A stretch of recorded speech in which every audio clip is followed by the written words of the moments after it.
Well, welcome to today's podcast. This is a special episode where we have a discussion between myself, Dr. Kevin Kears, and Regan Agrey. Regan Agrey used to be a student way back 20 years ago when I taught junior high. And we're going to talk about our experiences and my experience during those years when I took students backcountry here in the Canadian Rockies for service projects and for other camping trips as well. So let's dive right into our discussion. So I remember the anticipation for these trips, for packing the night before, getting all the clothes that I thought I needed ready, packing all the food that I would need for the trip, even packing toilet paper, having a bit of a hard time sleeping out of maybe excitement, maybe a mix of a bit of anxiety, getting to school the next morning, going into the gym and unloading my pack, making sure that we had everything that we needed, loading in the tent that we split it up over our groups, and then the long drive out in the classic yellow school bus to the national parks that we got to explore, and getting there, unloading and starting our hikes, going up switchback after switchback, sometimes feeling the physical effort quite a bit, but just overall building this really amazing memory out in nature. And that was now 20 years ago. And I have the pleasure of being on this podcast with Kevin Kears, the teacher who is responsible for all of these epic adventures that I was able to live when I was in junior high in Alberta, Canada. Kevin, can you go ahead and introduce yourself a bit, give a little bit of context about who you are, your teaching experience, some of the things you've accomplished since our adventures together, your current role, some of the expertise, maybe the books you've written.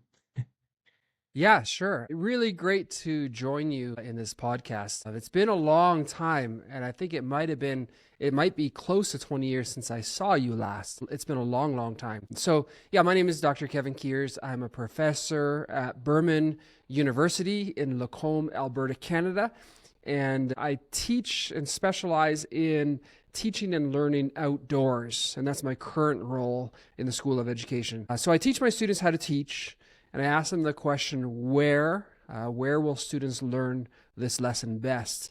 And if it's indoors, we teach indoors. If it's outdoors, we teach outdoors. And so that's my current role. Prior to that, I was working in camp with summer camps and kids camps for 10 years, and working with youth and young adults. And then before that, where you saw me last, teaching junior high for years in an elementary school in Alberta, Canada, and also in Saskatchewan. And I started outdoor teaching and outdoor education in my very first year of teaching, quite a few years ago, I think 30 years almost now, or plus now.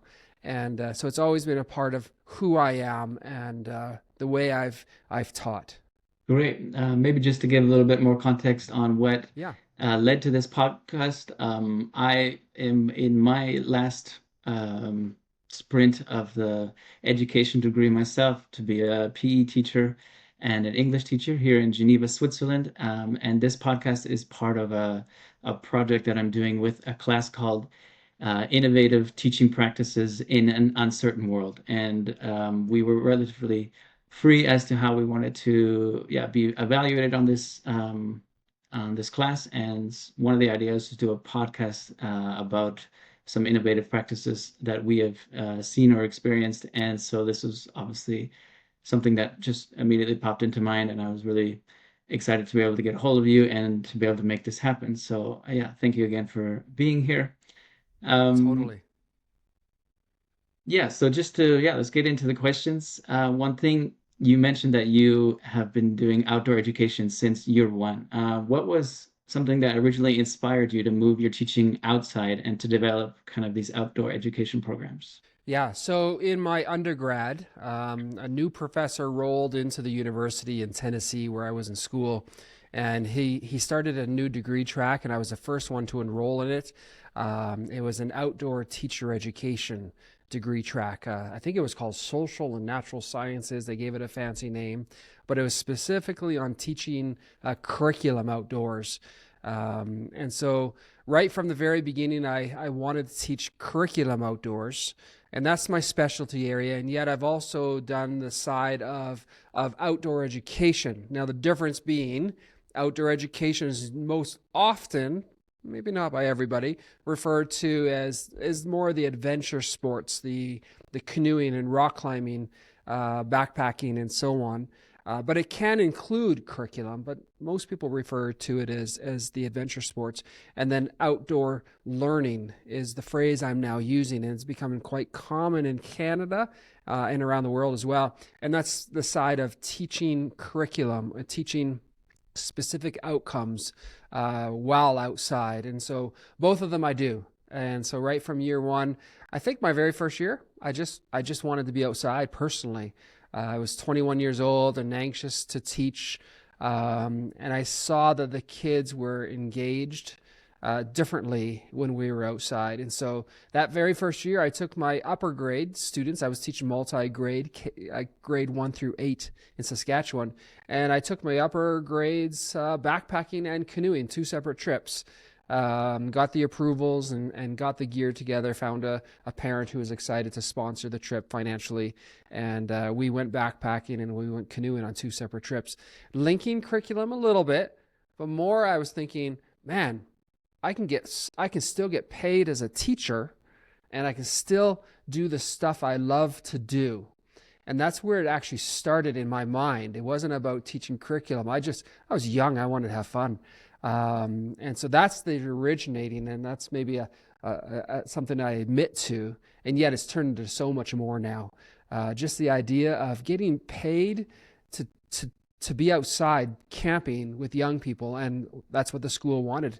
It was a program that they thought would help grow the school and make the school unique. And so yeah, it's right from the very beginning. Maybe it was more of a selfish reason at first, but it sure turned into something a whole lot more than just what I wanted. Okay, well, that's really interesting. You talk about being 21 and being and loving spending time outdoors. From what I've heard, you have a childhood of spending time outdoors. Could you share a little bit about that? Yeah, sure. I'd love to. When I was 11 years old, I was outside all the time before that. But when I was 11, I bought my first kayak, and the my goal was to go river tripping on weekend trips, overnight trips, 3 to 4 days at a time. And so I was from a large family, and I was the youngest, and my family, my parents really focused on the issues maybe of my older brothers. And so when it came to me, I had a bit more freedom probably than others in my family. And so when I asked if my dad could drop me off at the river on Friday after school and pick me up on Monday after work, way downriver, close to the town where my dad was working, he had no problem with that. And so back then, maybe safety issues weren't looked at the same, or maybe my parents were just too busy with my older brothers. And so I would canoe, and I was solo tripping from age 11 till about 16 when I moved out of the house. And then continued camping with lots of people and started to lead groups actually when I was 17. And so, yeah, right from the very beginning, even before age 11, I spent a lot of time all summer riding my bike from strawberry patch to pick strawberries, blueberry patches, or to the creek to go fishing, or all three on the same day. I spend most days outside all summer long until I started working at the farm down the road when I was 11. And then I was still outside on the farm. And so it goes right back to the beginnings. And my research now says that teachers are more successful teaching outdoors when they have had lots of childhood experiences. And so I think that's a part of my success as an outdoor educator as well, is these experiences that grew my confidence in being outside, grew my confidence in not being scared of almost anything outside, daytime or nighttime. And so yeah, it goes right back to the very beginning for me. That's really interesting that you mentioned that. Yeah, the more the people are outside, the as a child, the more comfortable, and that's something I could obviously feel when I was a student that you were very comfortable taking us outside. I mean, one of the things I remember being particularly I don't know, maybe stressful is not the right word, but in the evenings we'd have to put our food in a bag and like pull it up to the top of the Yeah. tree so bears wouldn't come in our tent. And it's just like stuff that normally teachers would probably be pretty scared to take students out into those kind of environments. But yeah, it was really not some. Yeah, we didn't feel fear coming from you on those kind of things. Yeah. Just to go back to more, yeah, the difference between traditional classroom activity and outdoor education. What did you feel that was kind of missing in traditional classroom environment that maybe you thought you could find in an outdoor education setting? Yeah. So I don't know if I knew it at the time, way back, but I think I've been able to put words to it in the last 5 or 10 years. Was movement. Students need to move, and so when we look at models of learning, students will learn best if they're able to move during the day. And so we have these desks and seats and rows and standardized thises and that's to formulate a controlled environment inside a classroom. And so sometimes I think we need to look beyond that and look at brain-based learning, the way students learn best. And I'd have to be very clear to say students don't learn best sitting for 6 hours a day with small breaks in between here and there. They have to move, and their brain will actually turn on and fire better when they connect learning and moving at the same time. And so it's part of that. So teaching and learning outside, and yes, I've done the adventure stuff, and that's part of curriculum now for me, very intentionally.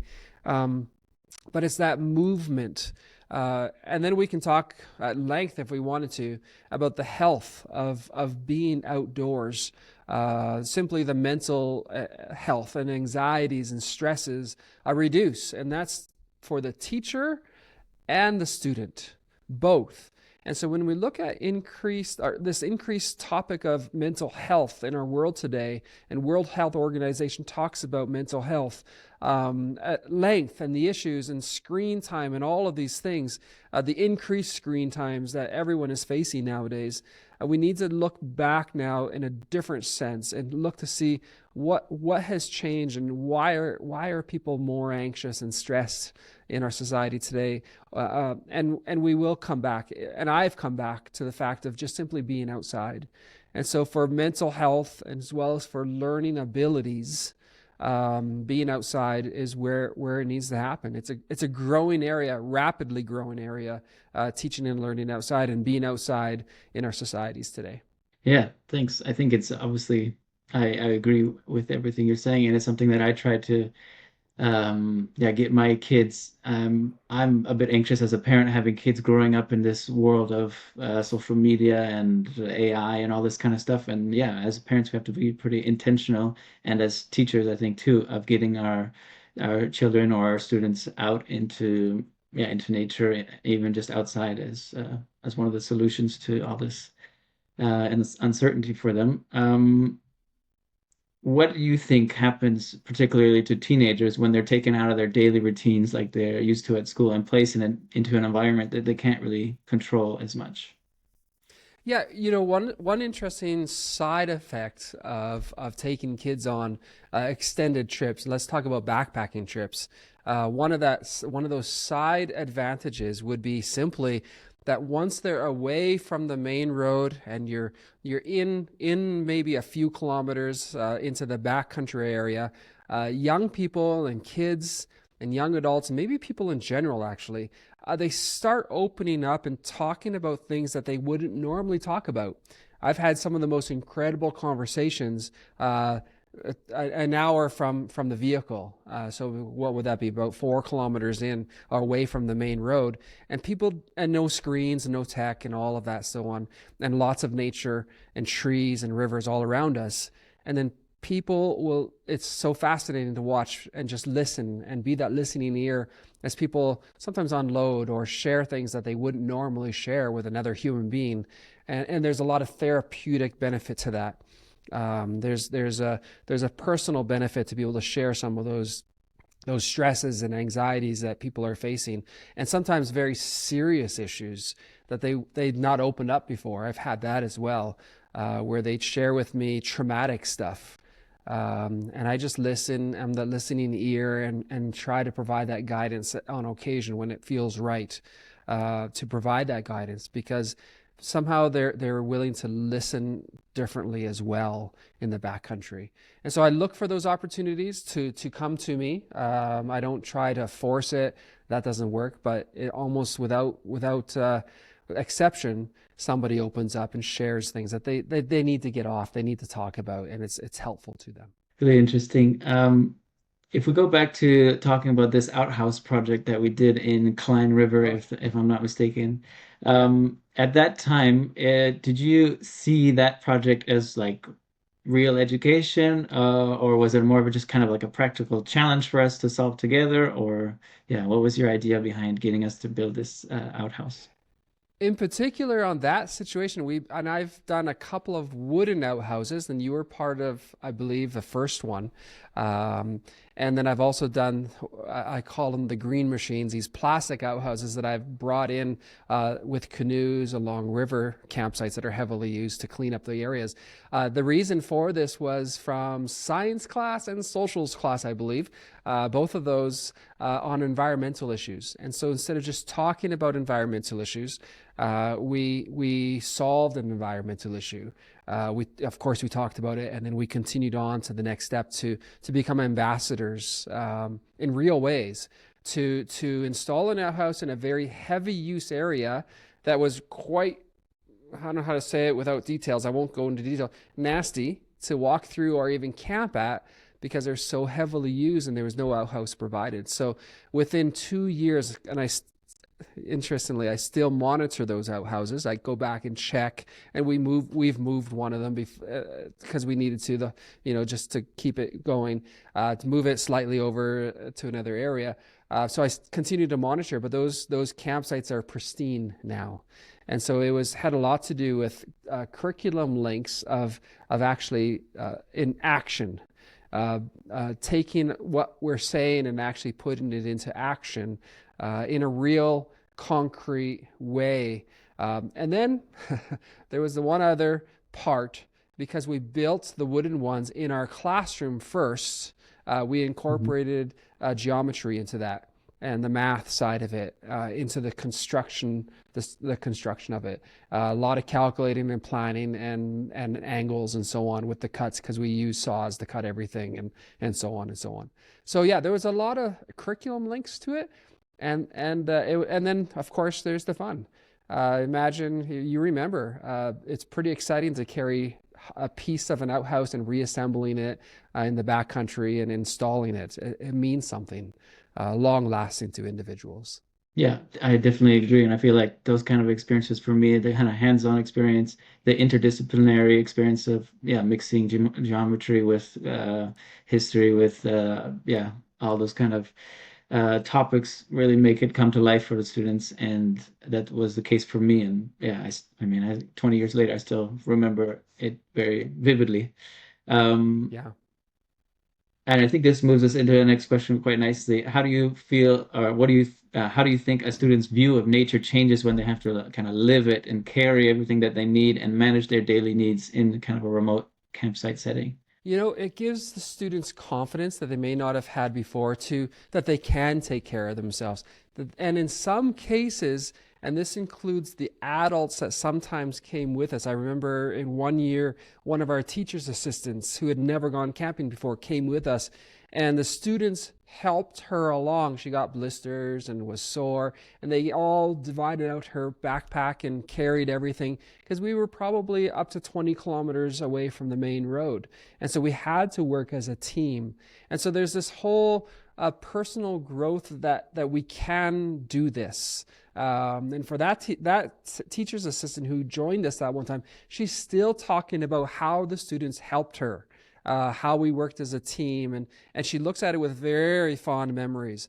And what I've seen as now many years later, I know there's a number of the students that have worked with me that were in my classes that have that work in outdoor industries, and as guides and so on. And so as a person that jumps out of airplanes with parachutes, as park workers, and then as outdoor educators, taking their students now outdoors. And so it's actually planted those seeds, and confidence that it can be done. And I think that confidence for me came individually as I did those solo trips, where I just wasn't fearful of anything in the backcountry. Bear didn't scare me, cougar didn't scare me. I prepared, I did whatever the insurance companies needed me to do, but there's never a fear. And so I think that confidence builds in over time and exposure. And for students, that's exactly what would happen. Confidence, not just in being in the backcountry, but about life in general, that they can do these other things, unrelated possibly to backcountry travel. Just a growth in their personal ability to face life. It's really interesting, all these additional skills that you have experienced the students learning. Um, Maybe if we go more to the organizational side of things, you talked about getting approvals, talking about insurance and stuff. What were some of the main organizational challenges, like dealing maybe with school leadership, with funding, logistics? I remember cell phones weren't really a thing back then. Obviously, no service back there, coordination. Yeah, what were kind of some of the hurdles you had to get over for all of that? You know, it's interesting because I hear a lot of teachers talk about these hurdles and lots of red tape. Um, I don't know. In some ways, I pioneered it with the school divisions I was in, and so I started writing the policies for others who were going to start doing what I was doing, and so I was kind of on that front end of things. Um, they didn't mind the financial side of it. There was almost no issues financially. I always found the money with parents who wanted this for their children. And that's a big part of this as well. A lot of families want this for their children. And so I found the funding for equipment. I always had four things that I provided for everybody: the backpack, ground pad, tent, and stove. Did I get them all? That four, I believe. And so those are the four things that I normally gave out and to borrow. And beyond that, students brought their own food. So I didn't have to think of housing. I didn't the cost of housing or the cost of feeding this large group when I would go. And I've had groups backcountry of in the low 30s. And I bring other helpers with me. And then I've also had front country camping of 180, teaching canoeing to 180, or orienteering or whatever, these larger groups. But again, the majority of the stuff is the people are bringing their own food. I'm not providing. So financially, it becomes very, very simple for as a leader side of it. But there is always the paperwork. And then more so, there's preparing for all of these safety things of anything that could go wrong. So working with an organization in Western Canada here called Youth Safe Outdoors, the Western Canada Protocol for what I need for ratios of adults to kids, or what I need, what size of first aid kit that I need for this size of group, or and so on and so on. Communications devices in the backcountry, and from when I started, there was none. But by the time I finished, all my trips had some sort of a satellite type connection, so I could call out in emergency. So things had changed over those 20 or 30 years as to what was required. But it was never a big challenge. I guess maybe where there's a will, there's a way. I wanted to go, and so I just found what was necessary, and I taught school boards and principals of the standards of what's normal. And it's because they didn't know. And so before they would find out the scary numbers of the ratio has to be 1 to 2, one teacher to two students, or something silly, I would be able to tell them and show them, no, it's 1 to 8 or 1 to 10 or 12, whatever the risk was for the activity I was doing.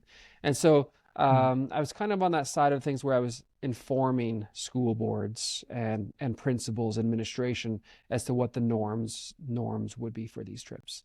So it wasn't onerous. It was work, but it wasn't scary. Maybe you've partially answered this question when you're talking about fear and stuff, but do you ever feel like you were taking a personal or professional risk by taking your students out into these different environments? Yep. Yes. If I've read about incidences in other countries of mass casualty type stuff, of avalanches, of a bear attack, of cougar attack, of drownings, and these are real things and very, very sad. And so that's one of the risks. There are risks to taking students back country. And so you do everything you can to minimize those risks, but still be aware of these risks and still plan towards, if this was to happen, this is what I would do. And have those plans and share those plans with administration.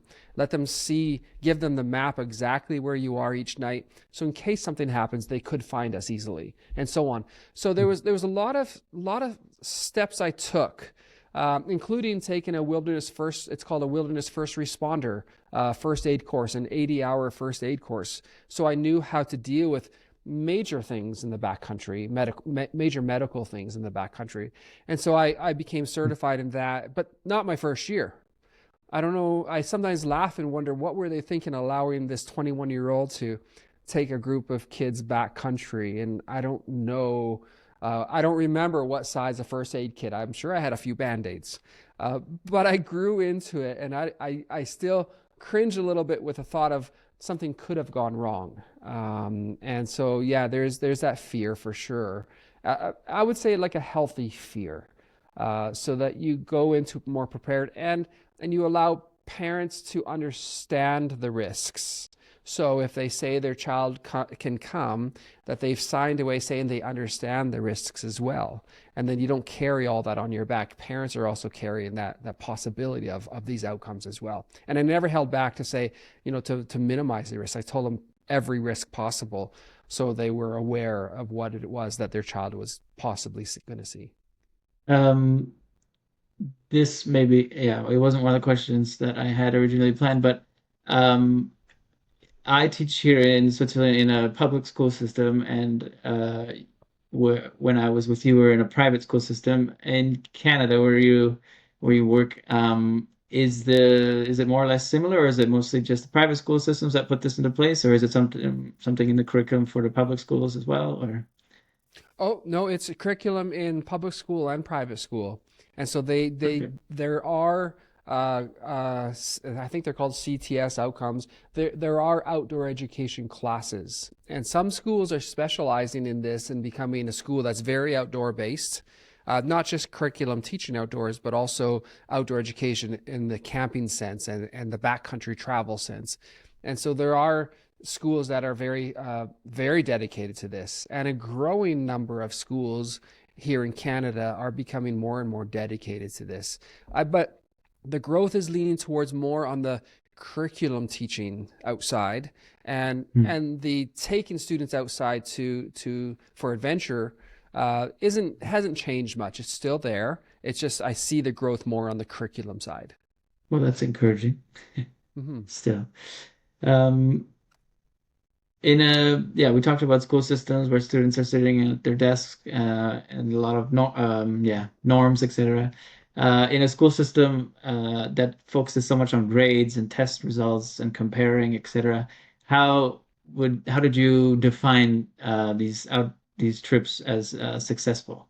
Yeah, so one part was that we all came back. That's my younger thinking back then. We're all came back and everyone's okay. I used only a couple of Band-Aids or whatever it may be.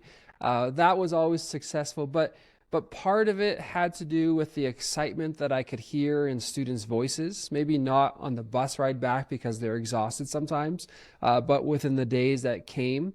Uh, I'd like to mention that in a curriculum related backcountry travel. So I specialized my last year of classroom teaching before I went into camps. I specialized in integrating all the curriculum together into expeditionary learning model. It's a model where I would take students backcountry and link in curriculum very directly. So we weren't just traveling and adventure sporting, but we had a curriculum linked to everything we were doing in the backcountry. We would launch a novel study, sitting sitting on the side of a river, right where, as we read, the novel is describing as we're reading the setting that we're in. And so what I saw was strong buy-in from students into continuing in that unit because they had an emotional attachment now. They were able to see and smell and listen to the river going by that the main character was set in the book, and they were sitting right in the exact same spot, and they could really understand what that main character was feeling. And so when we link emotion, and that's something I haven't mentioned yet, we link emotion into the learning, positive and negative emotions. The learning increases in a dramatic way.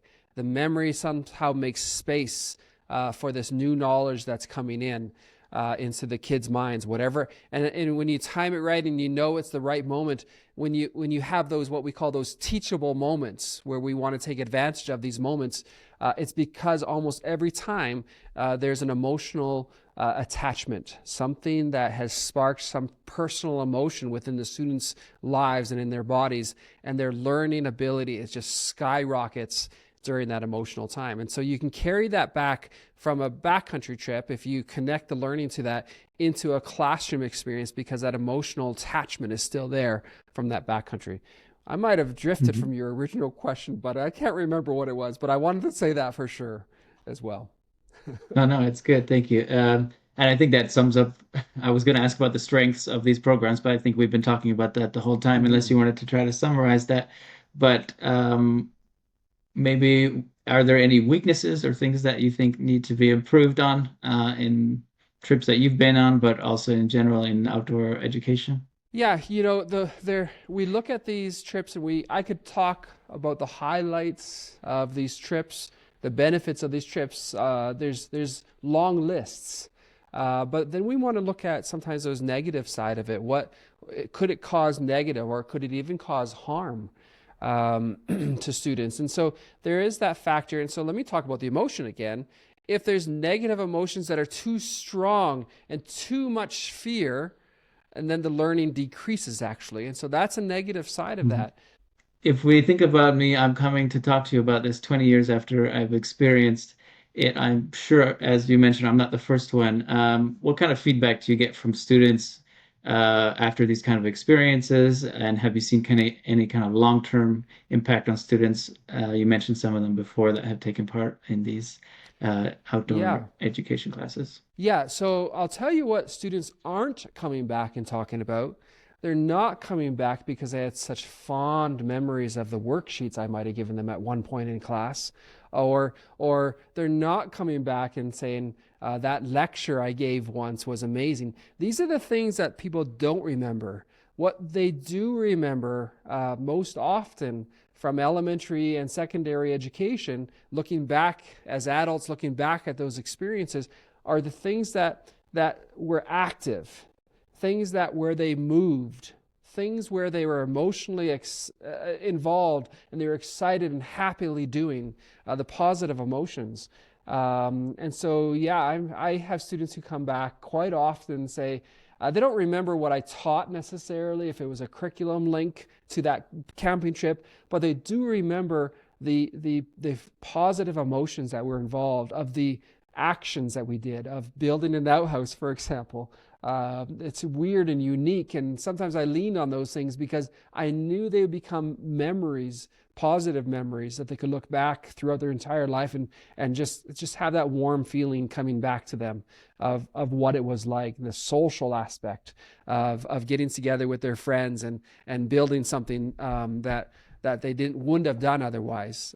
So yeah, positive, only positive memories, even if it was highly challenging, like the TA that I talked about, the teacher's assistant, very challenging. And we crossed the river and she was so scared, but the students held her hands and helped her cross the river.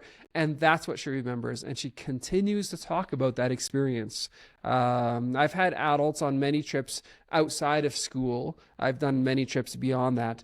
And they talk about the experiences, the fears, and a positive way that they overcame it. And so, yeah, there are students who are coming back 20, 30 years later and remembering those experiences, not the experiences of sitting in a desk and learning. They don't usually come back and reminisce about that. It's usually about these activities that they were involved in, and it could be those sporting events where they won the league championship. Those are the doing things where the emotions are still involved. It's where we engage students into actually doing things, moving with their bodies, and remembering those things, those happy memories, is what they come back and talk about for sure, time and time again. We're getting closer to the end here. Yeah, maybe kind of go back to the class that I'm studying right now, but yeah, uncertainty in the world and innovative practices that are trying to yeah, face those challenges. So today, young people are growing up in a world marked by uncertainty, especially environmental uncertainty. Do you think innovative practices like outdoor education help them feel more capable of facing that kind of future? Totally, totally. We have a connection to environments, and here in Canada we have Indigenous education as well, and that would lean towards a land-based approach, learning from the land and actually having a relationship with the land and a relationship with the earth and the whole environmental piece that comes with that. This understanding that this world is fragile, that we need to be a part of it, to have a relationship with it, even a connection to it, that's special and unique. And so, yeah, there's an important piece that we must be considering in our education, because students spend so much time in school compared to the rest of the part of their day during the school year. And so the teacher has an important role to place in making that connection a positive connection to earth, and therefore possibly working towards understanding environmental concerns and maybe even putting it into action, what we can do to help the environment, help our world, and then help our communities within that as well. Awesome. Is there anything else you feel like you want to add to this Yeah, conversation that's I, been so rich so far? I want to share my book. Is that okay? Oh, yes, I mentioned your book at the beginning, but yeah, you Yeah. definitely tell us about your book. So this is let me pull it up here a little better. Outdoor Experiential Learning in Canada. And so it's a collected book of 44 authors, and we wanted to find out where we are in teaching and learning outside in Canada, across the whole nation. Sometimes we feel like little silos in our field. We wonder, is anyone else thinking like I am? Is anyone else doing this? And so this book gives voice to 44 authors of all sorts of backgrounds and topics that encapsulate, that help us understand the how to be successful outside. So it's divided into 7 sections. There's 7 key factors for success from my research, one of them being, as I mentioned earlier, childhood experiences. Another one being administrative support for teaching outside. And Mhm. so that's where cutting through some of that red tape sometimes that school divisions have, that extra red tape, it seems, that I didn't always have. So it talks about that and addresses that, and trip preparedness and so on. So it gives us an idea of where we are in education right now with teaching and learning outside, with the understanding that since COVID, there's been a dramatic shift and a dramatic increase of teachers who are using outdoor spaces. So I remember during COVID Mhm. walking around town here in Lacombe, Alberta, and seeing teachers that I would never see normally wandering outside with their students because they could be outside without their masks on, and they were tired of being squished in their classrooms and their desks and with the masks on. It just didn't feel natural, or I didn't enjoy it. Most people did not, and so teachers took students outside, and so that has continued on. And so now we even have a national outdoor learning conference in Canada. It's in its 4th year. It just happened, and they added a second conference to that. The registration filled up in 20 minutes, and there was 700 people on the wait list. So it just gives you that sense and that idea that teaching and learning outside and outdoor education and using outdoor spaces to teach is growing rapidly in our world today. And so, yeah, this book kind of gives you that sense of where we are across the nation here in Canada, but it gives it an allusion to what is happening elsewhere around the world as well. That's awesome. Thank you for sharing about your book. I think it's definitely going to be a great resource to any teacher and any person interested in outdoor education, and giving them the tools to be able to do it successfully, I think is something that would be super helpful. Yeah, I just wanted to thank you so much, Kevin, for taking the time to talk with us today and for sharing the story behind my experience in the mountains with you in the backpacking. This I Totally. realize now that what you created in the Rockies goes beyond just kind of an extra activity. It was truly an innovative pedagogical practice. Instead of just studying of nature, sitting in a desk, in a text, you immersed us in it and made us feel a part of the living world.